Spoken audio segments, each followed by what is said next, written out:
बिस्मिल्लाहिर्रहमानिर्रहीम।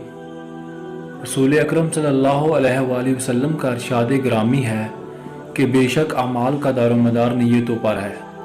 तनाए कौनैन सल्लल्लाहु अलैहि वआलैहि वसल्लम के इस कौल मुबारका की तफसीर पेश करते हुए अल्लामा बहराद नूरी ने क़ससुल सलातैन में यह हकायत बयान की है कि एक बादशाह शिकार करता हुआ अपने काफ़िले से बिछड़ गया।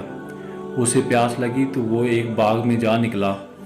उसने पानी तलब किया तो बागबान की बेटी ने एक अनार तोड़ा और उसे एक बर्तन में निचोड़ा। वो बर्तन इस अनार के रस से भर गया। बादशाह को यह देखकर तज्जब हुआ कि सिर्फ एक अनार में इतना रस कि पूरा बर्तन भर गया। उसने अगले रोज़ अपने शाही दरबार में इसका जिक्र किया और कहा कि ऐसा बाग हुकूमत की मलकियत में होना चाहिए।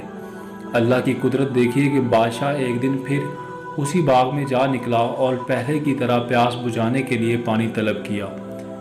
बागबान की बेटी ने मेहमान के एहतराम में फिर एक अनार तोड़ा और उसे बर्तन में निचोड़ा, लेकिन बर्तन खाली रहा।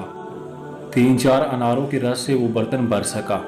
ये देखकर बादशाह ने कहा, मैं एक दफ़ा पहले यहाँ आया था और इस बाग के सिर्फ एक अनार से बर्तन भर गया था, अब 3-4 अनारों के रस से मुश्किल भरा है। सादा मिजाज लड़की ने जवाब में कहा, लगता है कि बादशाह की नीयत बदल गई है।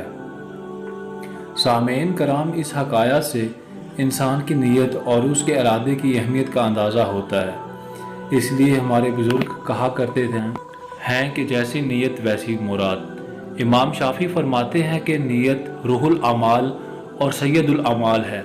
अगर नीयत दुरुस्त हो और इंसान इखलाक से नीयत के साथ कोई काम करे तो यकीनी बात है कि अल्लाह ताला इसकी मुराद को पूरा फरमाएगा।